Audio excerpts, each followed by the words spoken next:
चाहे वो असदुद्दीन हो या डी राजा हो या कई और लिबरल लोग हों, ये टेलीविजन पे जब बैठते हैं तो मेरा ख्याल है कि मुंह खोलने से पहले ये दो बार नहीं सोचते कि हम किसके विषय में कह रहे हैं और किन से कह रहे हैं और क्या कह रहे हैं। जिस पैगंबर साहब की मौत 632 में मक्का में हुई, जून के महीने में, आखिर कौन सी साइंस थी कि मक्का से चल के उनका एक बाल कश्मीर पहुंच गया और हजरत बल में उसकी पूजा होती है, जो प्रॉफिट मोहम्मद के जन्म का दिन है, उस दिन उसको दिखाया जाता है और नीचे आधा कश्मीर खड़े होकर रोता है।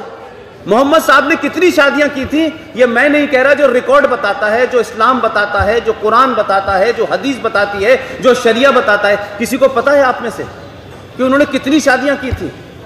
मोहम्मद साहब की ऑफिशियल 12 शादियां हुई थी।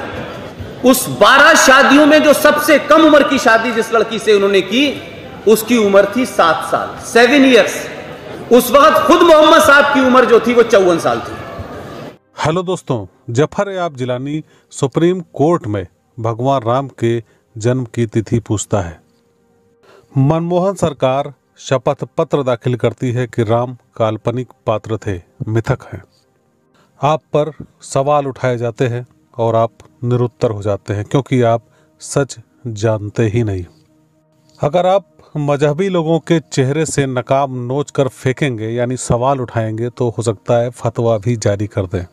ऐसे हालातों में पुष्पेन जी का ये वीडियो आपको देखना और सुनना बहुत ज़रूरी है ताकि आप भी सवाल उठाने वालों का मुंह तोड़ जवाब दे सकें और सवाल भी उठा सकें। तो आइए सुनते हैं पुष्पेन जी को। यह देश जिस चुनौतियों को सामना कर रहा है उसके बारे में बड़ा सतही तौर पे बताने की कोशिश होती है। एक्सपर्ट्स अपना काम करते हैं, लेकिन यह भी सच है कि जिन चुनौतियों को बताया जाना चाहिए वो राजनीतिक कारणों से नहीं बताई जाती हैं, या हम चुनौती सेकुलर है, चुनौती कम्युनल है, चुनौती लेफ्टिस्ट है, चुनौती लिबरल है, चुनौती मॉडरेट है, इसमें बांट देते हैं और देश की जनता के सामने वो तस्वीर नहीं रखते जो रखनी होती है। उसका जो नुकसान होता है वो ये कि सत्ताएं तय करती हैं कि आज पाकिस्तान से संबंध अच्छे होंगे तो देश समाज अच्छे की बात सोचने लगता है। कल दूसरी सत्ता आती है कि नहीं हमें नहीं रखने हैं तो समाज ये सोचने लगता है। मुझे लगता है कि अगर समाज को जागरूक कर दें आप, समाज को सच्चाई बता दें, तो समाज तय करता है कि सत्ता को क्या कहना है। लेकिन हमारे देश में हो ये रहा है कि समाज तय नहीं कर रहा, सत्ता तय कर रही है। इसलिए हमको जाना कहां है, करना क्या है, इसके बारे में जानबूझकर पिछले 70 सालों से ये होता रहा है और हो रहा है।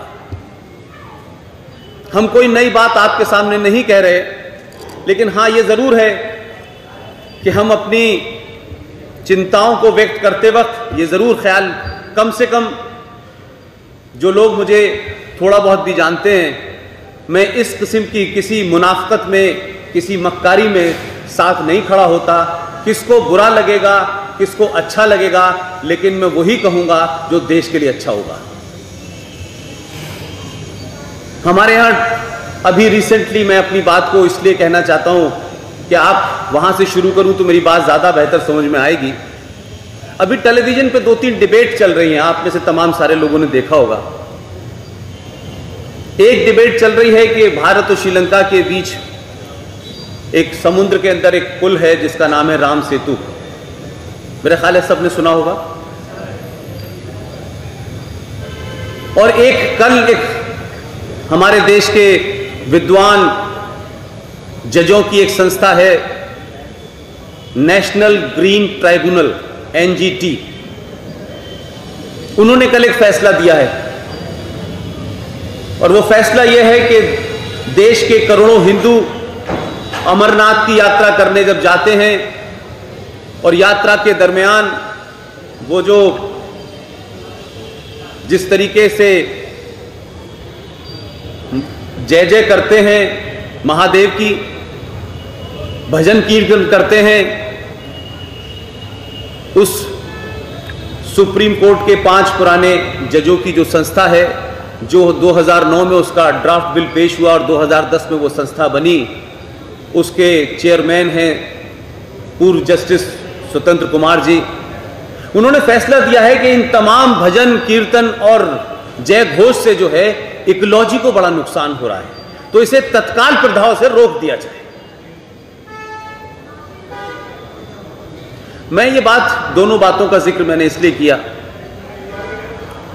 कि मेरा अपना जाती तौर पे बहैसियत सहाफ़ी, बहैसियत पत्रकार, एक जर्नलिस्ट के नाते मुझे लगता है कि हमारे देश में जो बहस होनी चाहिए, हमारे देश में जिन खतरों से आगाह करना चाहिए, उस देश में समाज के सामने चाहे जुडिशरी हो, चाहे पुलिस हो, चाहे सरकारें हो, चाहे नेता हो, सब लोग अपना टर्म पूरा करने के लिए उन बातों को छुपा जाते हैं जो इस देश के लिए पाकिस्तान से ज्यादा खतरनाक है।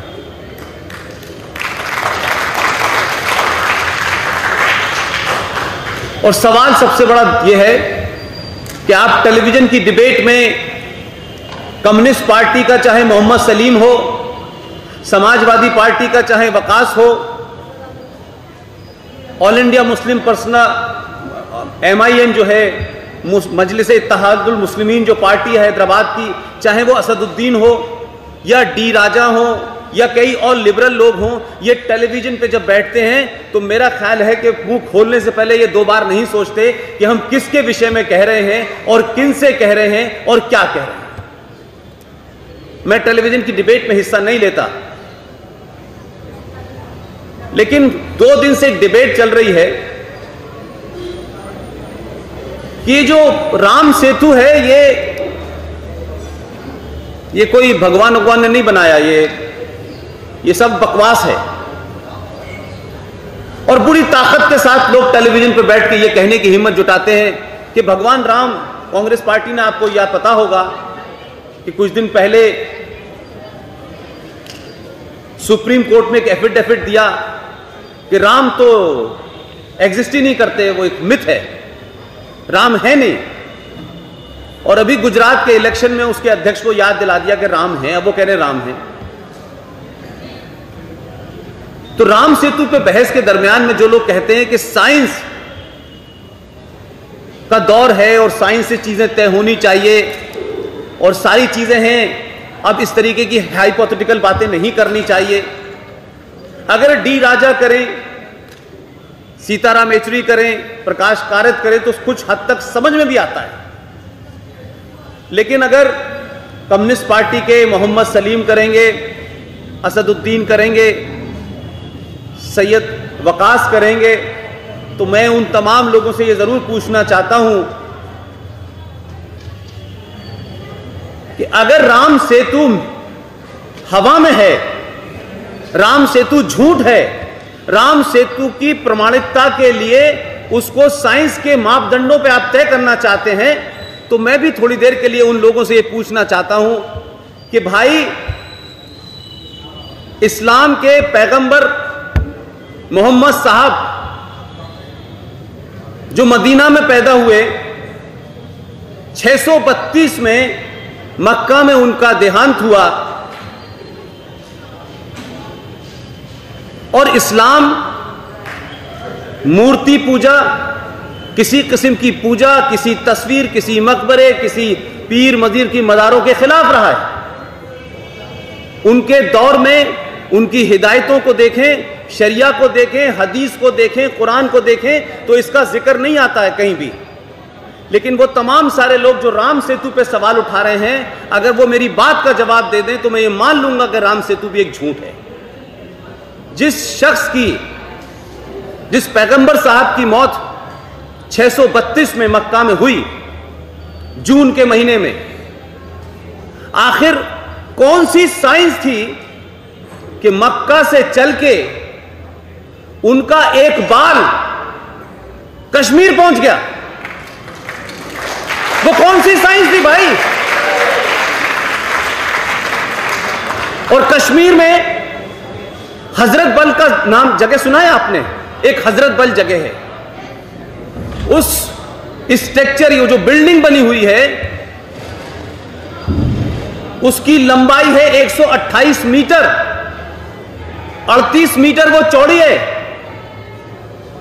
और ये फ्रॉड पिछले कई सौ सालों से चल रहा है।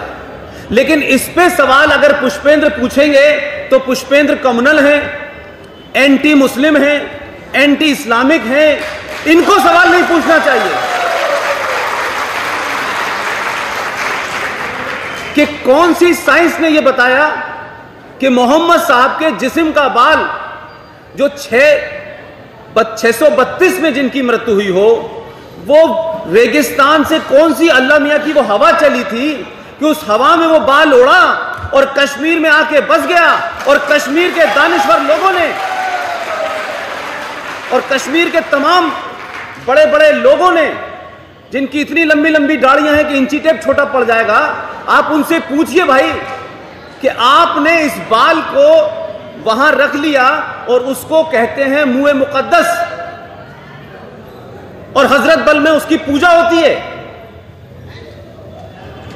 और ईद उल मिलादुन नबी जो प्रॉफिट मोहम्मद के जन्म का दिन है, उस दिन उसको दिखाया जाता है और नीचे आधा कश्मीर खड़े होकर रोता है।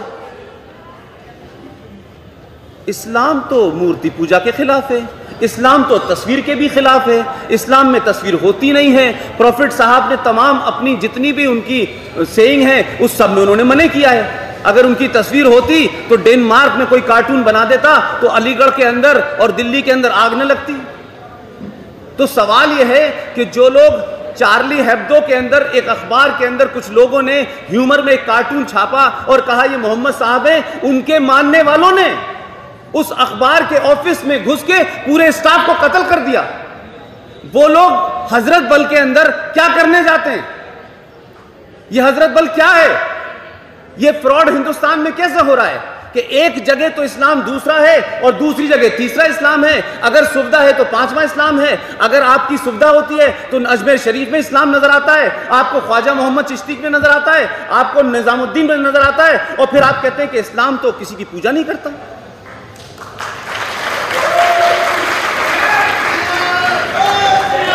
मैं सिर्फ इतनी बात कहना चाहता हूं कि आज हमारे देश में आतंकवाद को लेकर बड़ी सारी बातें हो रही हैं और कहा जा रहा है कि आतंकवाद का कोई धर्म नहीं होता।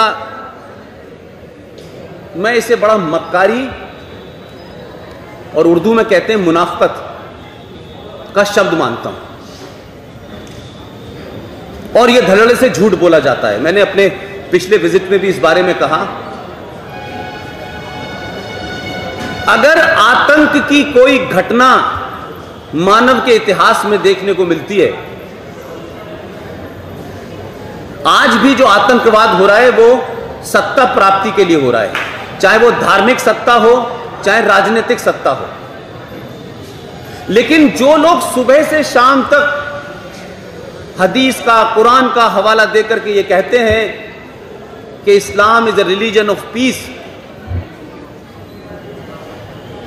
मुझे नहीं पता कि वो हिंदुस्तान के लोगों को या तो बेवकूफ समझते हैं या हिंदुस्तान के लोगों को समझते हैं कि ना ये उर्दू जानते हैं, ना ये फारसी जानते हैं, ना मुसलमानों के बारे में जानते हैं, लिहाजा यहां झूठ फैलाओ और खुलेआम फैलाओ। मोहम्मद साहब जब जीवित थे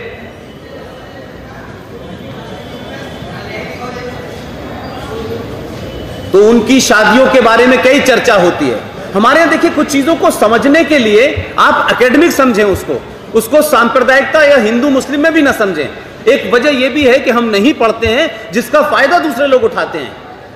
मोहम्मद साहब ने कितनी शादियां की थी ये मैं नहीं कह रहा, जो रिकॉर्ड बताता है, जो इस्लाम बताता है, जो कुरान बताता है, जो हदीस बताती है, जो शरिया बताता है। किसी को पता है आप में से कि उन्होंने कितनी शादियां की थी? अगर ये बात टेलीविजन पे कोई आदमी कह देता है, कोई एक्सपर्ट पूछ लेता है, तो उसके खिलाफ फतवा जारी हो जाता है। ये क्या मक्कारी है भाई? मोहम्मद साहब ने, मेरा रिकॉर्ड नहीं कह रहा, ये मोहम्मद साहब की ऑफिशियल 12 शादियां हुई थी और जब वो खुद 25 साल के थे तब उन्होंने पहली शादी एक 52 साल की विडो से की थी जिसका नाम था खतीजा। और इस 52 साल की शादी के बाद उन्होंने शादियां की 60 साल तक। और इन तमाम सबके बीच में, मेरी बात को जरा ध्यान से सुनिए, मैं अपनी बात को सिर्फ इंफॉर्मेशन के लिए नहीं कह रहा हूं, आपको बताने के लिए कह रहा हूं। आज सबसे ज्यादा जरूरत इस बात की है कि ना तो टेलीविजन की डिबेट पे, ना ही डिबेट में, ना सेमिनार पे इन बातों को लोग बोलने से घबराते हैं। और अगर मैं घबराता होता तो मैं यहां नहीं आता। उस 12 शादियों में जो सबसे कम उम्र की शादी जिस लड़की से उन्होंने की, उसकी उम्र थी 7 साल, 7 इयर्स। और जब वो 7 के थे, बेटी जो लड़की थी उसका नाम था आयशा। उस वक्त खुद मोहम्मद साहब की उम्र जो थी वो 54 साल थी। और उस आयशा के पिता जीवित थे।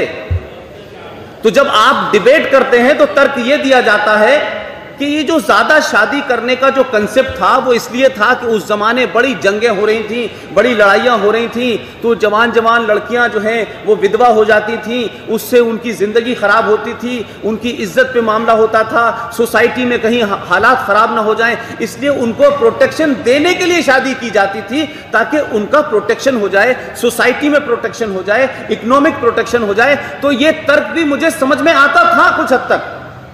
लेकिन मेरी रिसर्च ये कहती है कि जिस 7 साल की लड़की का बाप जीवित था उसे मोहम्मद साहब की बीवी बना के कौन सा प्रोटेक्शन दिया जा रहा था?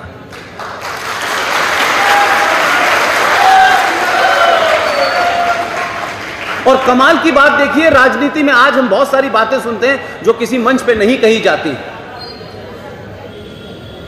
जो बिटवीन द लाइंस आप भी समझ सकते हैं।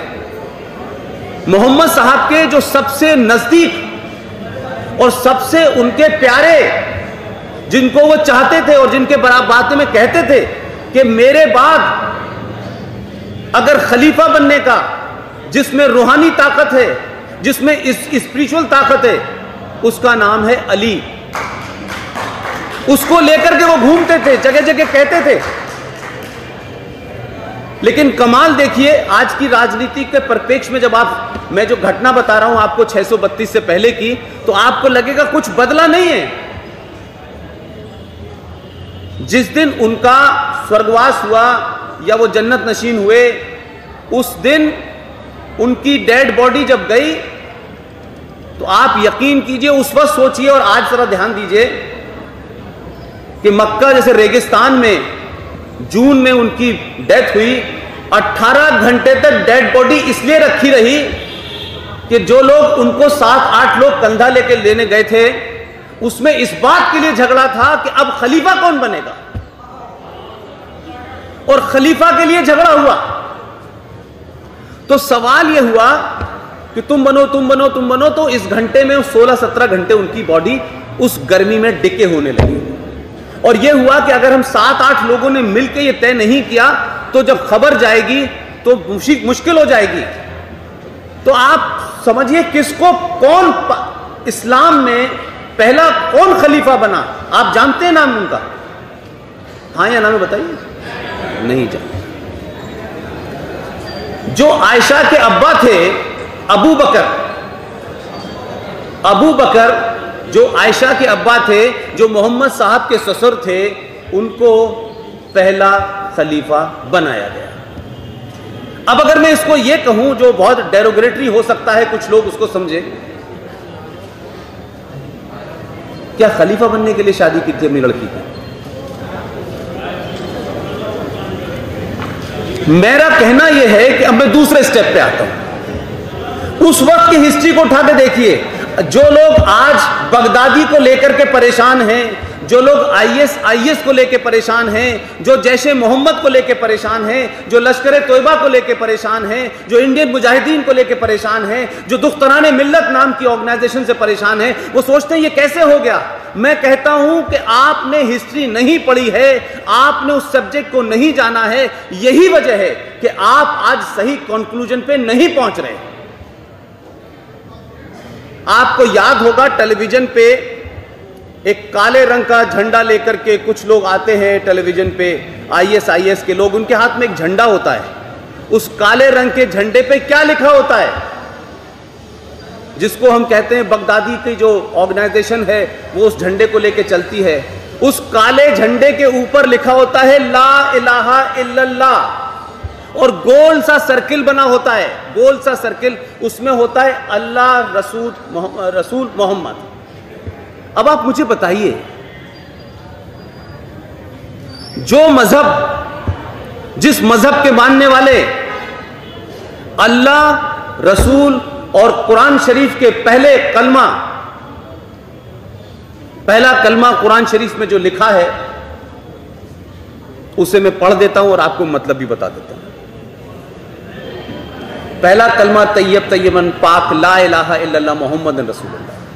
इसका मतलब है अल्लाह के सिवा कोई नहीं, कोई दूसरा है ही नहीं, जो हूं कुछ मैं हूं। तमाम हिंदुस्तान में डिबेट्स में लोग टेलीविजनों पे बैठते हैं, बड़ी बड़ी बात करते हैं, हम तो पीस का रिलीजन है, हमने पूरी दुनिया में पीस दी है। तो मुझे लगता है कि वो पीस की स्पेलिंग गलत करते हैं। या तो एक पीस का मतलब होता है शांति और एक पीस का मतलब होता है टुकड़े। जो हम देख रहे हैं चेहरा पूरी दुनिया में, जो किताब को लेकर के पूरी दुनिया को मैं बता रहे हैं कि हम पूरी दुनिया में इस्लाम का कानून, इस्लाम की हुकूमत नाफिज करेंगे, और कश्मीर में भी कुछ दीवाने हैं जो सत्ता में भी हैं और सत्ता के बाहर ही हैं, वो भी कहते हैं हम यहां पर जो है निजाम मुस्तफा जो है लागू करेंगे। तो निजाम मुस्तफा की शक्ल पूरी दुनिया ने देखी है कि आप दुनिया में लोगों को किस तरीके से काट रहे हैं, किस तरीके से मार रहे हैं। दुनिया में इस तरीके के मारने की ऐसी मिसालें किसी धर्म में मिलती नहीं है। वो धर्म के लोग कहते हैं हम तो, ये तो हमारा धर्म जो है बड़ा शांति प्रिय है। ये अजीब लगता है। अगर शांति प्रिय है तो पहले खलीफा, दूसरे खलीफा, तीसरे खलीफा, चौथे खलीफा, सबका कत्ल किया गया। तो क्या राम प्रसाद, श्याम प्रसाद, RSS, विश्व हिंदू परिषद, बजरंग दल गया था मारने? कौन लोग थे जिन्होंने मारा? अरे आप ही थे ना भाई, आपने मारा आपस में, आपने अपने भाइयों को नहीं बख्शा। और अगर आप हायरार्की देख लें पूरे मुगल रूल की, तो कोई बाप बेटे को मार रहा है, बेटा बाप को मार रहा है, सत्ता के लिए यह खेल चला रहा है। वो लोग कहते हैं दावे से कि हमारे यहां रिलीजन ऑफ पीस है। अब इस डिबेट को जब लोग सवाल पूछते हैं, राम सेतु की बात करते हैं, तो सडनली लोगों को बड़ा साइंटिफिक टेम्पर याद आ जाता है। हिंदुस्तान में जितने भी मुसलमान हैं, अगर यहां भी कोई बैठा हो तो बड़े आराम से मुझसे सवाल पूछ सकता है, आराम से जवाब दूंगा। ये रोजे होते हैं, रोजे सुना है आपने? इस्लाम के मानने के लिए 5 प्रिंसिपल बताए गए, 5 प्रिंसिपल बताए गए। रोजा, नमाज, ज़कात, ईमान और हज। आगे होंगे समझ में आपके? ठीक है। ज़कात समझते हैं? नहीं समझते है ना? ज़कात कहते हैं कि जो आपकी कमाई है 100 रुपए अगर, तो उसमें से 10 रुपए आपको गरीब को देने हैं। यह मैंडेटरी है। रोजा समझते हैं आप? रोजे के बारे में मैं इसलिए बता रहा हूं कि हम तमाम सारे लोग हमारे बीच में, हमारे मुल्क में मुसलमान भाई रहते हैं। आप अगर उनसे पूछ लेंगे तो 2 ही बातें होंगी। या तो वो कहेंगे तुम हिंदू हो गए हो क्या यार, तुम RSS के आदमी हो क्या। उनको ये भी लगता है कि जो उनसे कायदे का सवाल पूछ ले वो RSS का होता है। इन 5 चीजों में से रोजे के लिए जो हिदायत दी गई है, जो डायरेक्शन दिए गए हैं, जरा याद कीजिएगा। रोजे के लिए कहा गया है कि अगर आपने रोजा रखा है तो आपके सीधे हाथ को नहीं पता चलना चाहिए उल्टे हाथ से कि आपका आज रोजा है। लेकिन सुबह से पता चल आज हमारा रोजा है, यार मुझे जल्दी जाना है, रोजा है, रोजा है, रोजा है, पूरे शाम तक रोजा चलता है।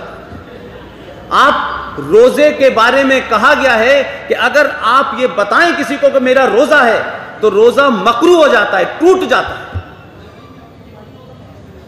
लेकिन इस्लाम के नियमों को, उस किताब को आपको डराने के लिए, सत्ताओं को डराने के लिए, व्यवस्थाओं को डराने के लिए इस्तेमाल हो रहा है। इसीलिए आज से 25-30 साल पहले मैं कहा करता था कि Islam is not a religion, Islam is a political ideology.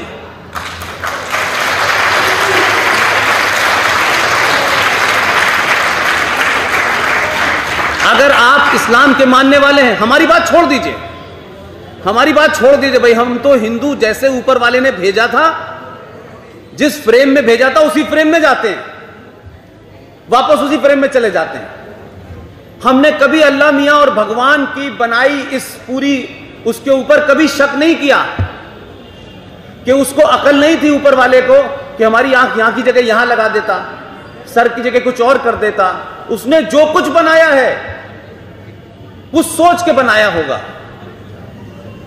हम राम को माने, कृष्ण को माने, किसी को माने, लेकिन इतना तो हम भगवान को मानते ही हैं, अल्लाह मियां को हम मानते ही हैं कि अल्लाह मियां हमसे ज्यादा समझदार था।